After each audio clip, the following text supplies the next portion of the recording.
नमस्कार। 11th के बही खाता के छात्रों का स्वागत है। बात चल रही है अध्याय विनिमय विपत्र में। इससे पहले हमने पढ़ा था अनुग्रह विपत्र और व्यापारी विपत्र में अंतर। इसके बाद अब कुछ सवाल करके देखते हैं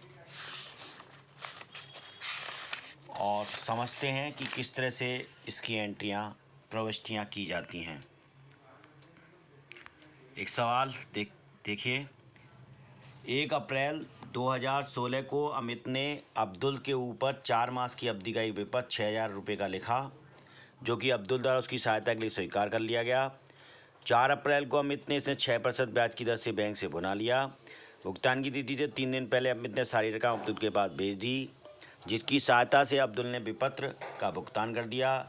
दोनों पक्षों के रोजनामचे में आवश्यक प्रविष्टियाँ कीजिए।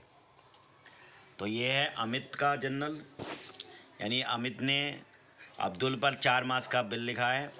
तो पहले बिल लिखने की जब स्थिति आएगी, यानी कि जब इस स्वीकारकर्ता ने स्वीकार करेगा, तो बिल रिसीवेबल अकाउंट इसके यहाँ डेबिट हो जाएगा और अब्दुल क्रेडिट हो जाएगा फॉर एक्सेप्टेंस रिसीव 6,000 रुपये की। फिर इसके बाद इसने बिल बना लिया है बैंक से, बैंक अकाउंट को डेबिट कर देंगे, डिस्काउंट अकाउंट को डेबिट कर देंगे, टू बिल रिसीवेबल अकाउंट को क्रेडिट कर देंगे। कि 1 अप्रैल को इसने लिखा था बिल और 4 अप्रैल को उसने बना लिया है, यानी कि और 4 मास की अवधि का लिए है। तो 4 मास की अवधि की ये डिस्काउंट लिख ली 120 रुपये, 5,820 रुपये टोटल पेमेंट बैंक कर देगी। इस तरह से 6,000 रुपये का भुगतान इसको मिल गया। दे तिथि पर जब दे तिथि आएगी 4 महीने बाद, यानी कि 1 अगस्त को ये पैसे भेज देगा अब्दुल को, तो अब्दुल को डेबिट करेगा, टू कैश अकाउंट को क्रेडिट कर देगा। इस तरह से अमित के यहाँ ये जर्नल बनेगा। अब बात करते हैं अब्दुल के जर्नल की। जब अब उसने बीपी के एक्सेप्टेंस दी होगी, तब करेगा Amit debit to BP account 6,000 रुपये से। उसके बाद इसको कैश प्राप्त हुआ होगा अमित से, ये जो था, जो अब्दुल ने भेजा अब्दुल यहाँ, जो इसने एंट्री करी है अमित ने, वो एंट्री इसके यहाँ आएगी कैश अकाउंट डेबिट, इसके यहाँ कैश अकाउंट आ रहा होगा, टू अमित को क्रेडिट कर देगा और बिल पेबल का भुगतान कर देगा, bill payable account debit to bank account. इस तरह से ये सहायता बिल यानी का प्रयोग किया जा सकता है। इसके बाद एक और सवाल देखते हैं। 1 मई 2016 को पारस्परिक सहायता खंडेलवाल ने 3 माह के लिए मूलचंद के ऊपर 1,180 रुपये का बिल लिखा है। मूलचंद ने विनिमय विपत्र स्वीकार करके खंडेलवाल के वापस कर दिया। खंडेलवाल ने विनिमय विपत्र का भुगतान 1,780 रुपये में प्राप्त कर लिए भुगतान के रूप में, और ये रकम दोनों में आपस में बांट ली। यहाँ पर ये कहा है कि जो बैंक से जब उसने भुगतान प्राप्त किया है, तो उसने आधी रकम बांट ली है, बराबर बांट ली है, यानी कि आधी रकम उस जिसने स्वीकार करा था उसको लौटा दी। विनिमय विपत्र की दर दे तिथि पर अपना मूलचंद ने भेज दिया और मूलचंद के विनिमय विपत्र का भुगतान खंडेलवाल के कर दिया। तो ऐसी स्थिति में जब क्या पहले बिल रिसीवेबल की अकाउंट डेबिट टू मूलचंद, यानी कि जब एक्सेप्टेंस जब स्वीकार करा, तब ऐसे में एंट्री ये वाली आ गई, कैश अकाउंट डेबिट टू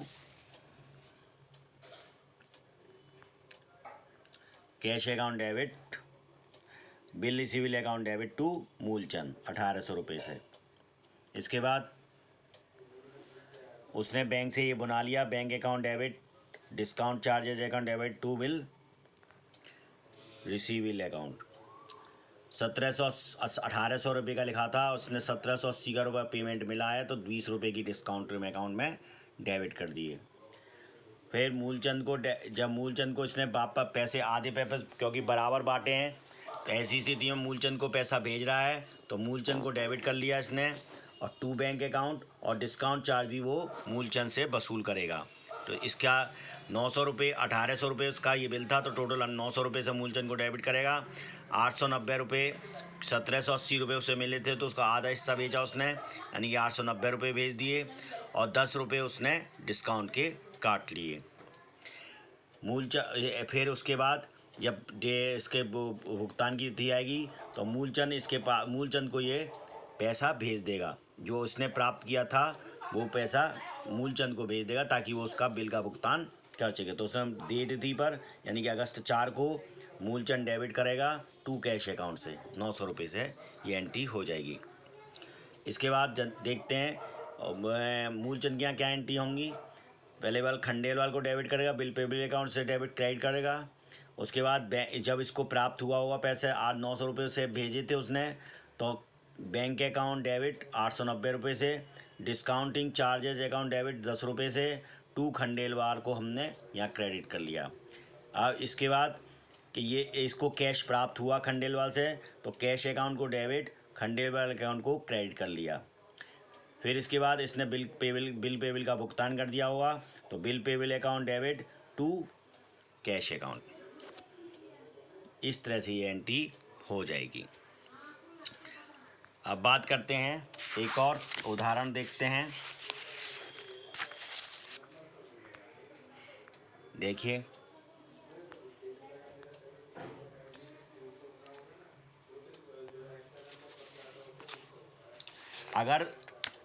अब बात करते हैं, अगर दिवालिया यानी कि स्वीकारकर्ता का दिवालिया हो जाए, स्वीकारकर्ता का दिवालिया हो जाता है, तब क्या एंट्री की जाती हैं। लेखक की पुस्तकों में क्या की जाती हैं और स्वीकारकर्ता की पुस्तकों में क्या लिखे किए जाते हैं, देखते हैं।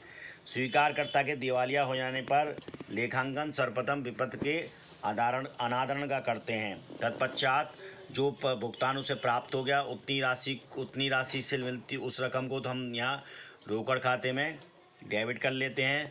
शेष रकम जो बचती है वो उसको उसके लिए अशोधन खाता डेबिट करते हैं। तो यहाँ एंट्री बनेगी, cash account debit to bad debts account debit to acceptor, यानी जिसने ये बिल स्वीकार किया था उसको क्रेडिट कर देंगे।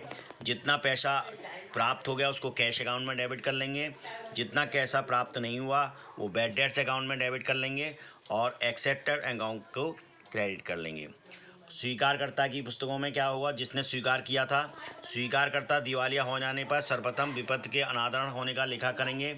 विपत्र को समस्त राशि से लेखक का खाता ऋणी कर किया जाएगा ऐसी स्थिति में, तथा जितनी धनराशि का भुगतान प्राप्त होगा उस राशि को हम यहाँ, और जितनी राशि का भुगतान नहीं कर पाता उतनी राशि से कमी खाते को यहाँ धनी करना होगा।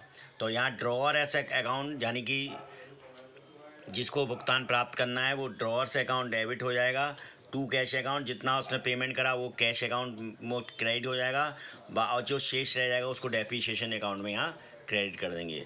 ड्रॉअर अकाउंट को यहाँ डेबिट कर देंगे पूरी रकम से, जितने रकम का बिल था उतनी रकम से यहाँ ड्रॉअर से अकाउंट को डेबिट कर देंगे।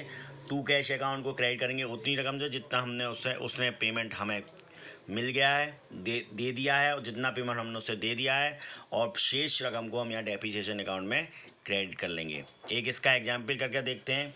अमरनाथ ने बलवीर सिंह को 1 मई 2016 को 8,000 का माल बेचा और इस राशि के लिए अवधि का विपत्र लिखा।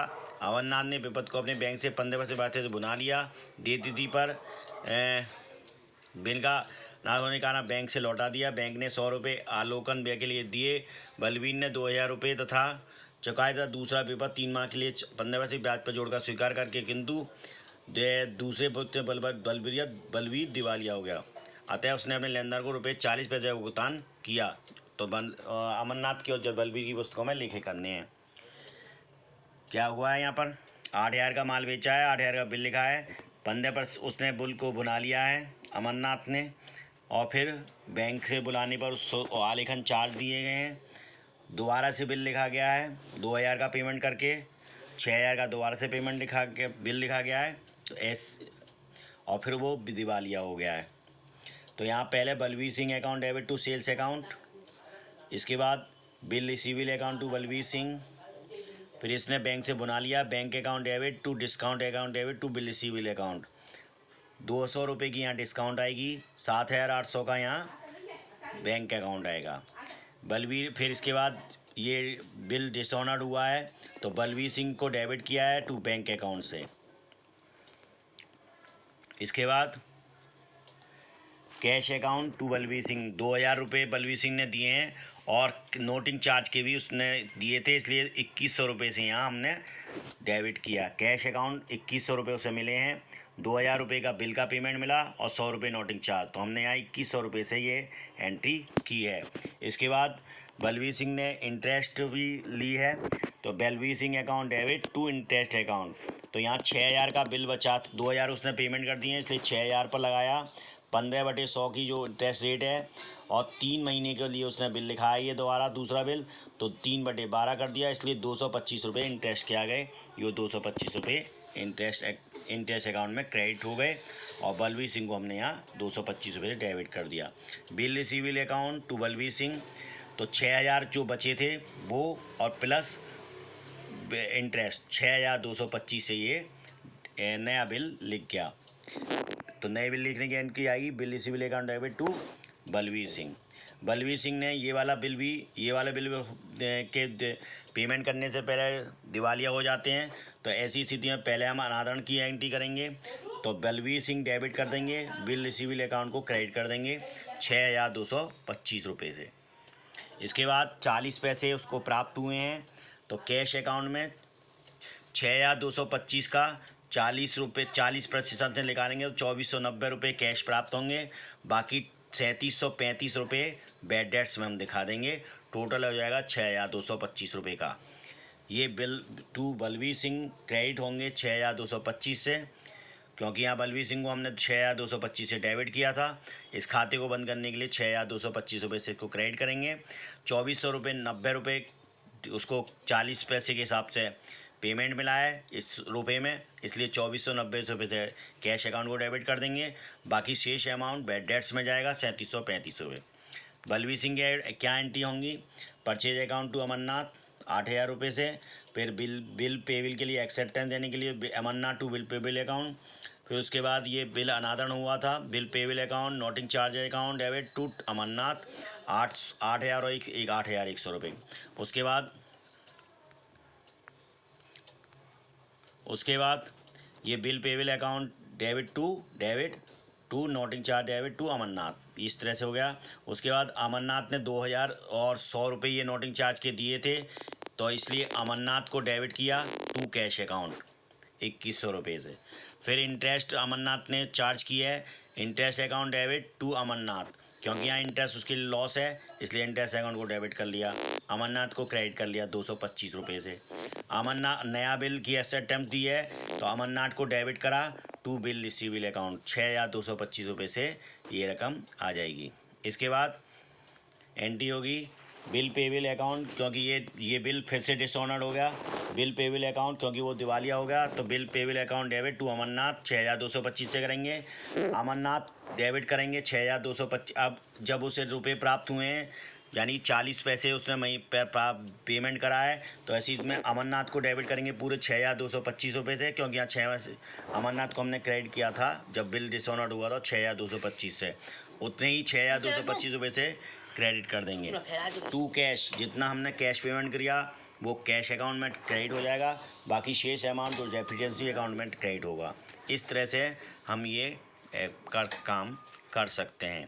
बुक ऑफ अमरनाथ में हम देखते हैं, अमरनाथ की जो बुक है उसमें बलवीर सिंह का अकाउंट बना के देखते हैं, तो sales account 8,000 to bank 8,100, interest account 225 और bill receivable account 6,225, bill receivable account cash account, bill receivable account by cash account by bad debts, total इस तरह से 3,735 रुपये का क्रेडिट इस बैड डेट्स इसके अकाउंट में हो जाएगा।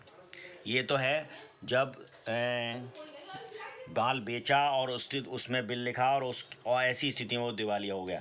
सहायतार्थ विपत्ति में देनदार का अगर दिवालिया हो जाता है तब भी ये चीज़ें ध्यान रखते हैं। यदि सहायतार्थ विपत्ति का देनदार दिवालिया घोषित कर दिया जाए तो लेनदेन लेखांकन अकाउंटिंग की दृष्टि से इन बातों को ध्यान रखना चाहिए। सर्वप्रथम विपत्र बिल को अनादत मानकर लेखक तथा स्वीकारकर्ता की पुस्तकों में अनादत विपत्ति की प्रविष्टियाँ की जाती हैं, यानी कि बिल डिसऑनर्ड बिल होने की एंट्री की जाएगी, क्योंकि दिवालिया पक्षकार विपत्ति की समस्या भुगतान नहीं कर सकेगा। ठीक, यानी कि पहले बिल के डिसऑनर की एंट्री यहाँ पर भी की जाएगी। विपत्ति के अनादरण की प्रविष्टि करने के बाद यह आवश्यक है कि एक पक्षकार का दूसरे पक्षकार की पुस्तकों में व्यक्तिगत खाता बनाकर यह मालूम किया जाए कि कितनी रकम लेने हैं या देनी है। क्षमतावान सॉल्वेंट की पुस्तकों में दिवालिया व्यक्ति का खाता बना लेना चाहिए। उस खाते से मालूम हो सकेगा कि दिवालिया से कितनी रकम लेनी है, था उसके नाम में डेबिट बैलेंस होगा या क्रेडिट कितना होगा। तो इस तरह से अगर वो क्योंकि वो सहायता बिलों में ऐसा भी हो सकता है कि उसने कुछ पेमेंट भेजा हो और ऐसी स्थिति में जब तक हम उसका उसका अकाउंट नहीं बनाएंगे तब तक हम डेफिशिएंसी अकाउंट या बैड डेट्स के अकाउंट की रकम नहीं जान पाएंगे। धन्यवाद। आप ये विपत्ति का चैप्टर समाप्त होता है। धन्यवाद।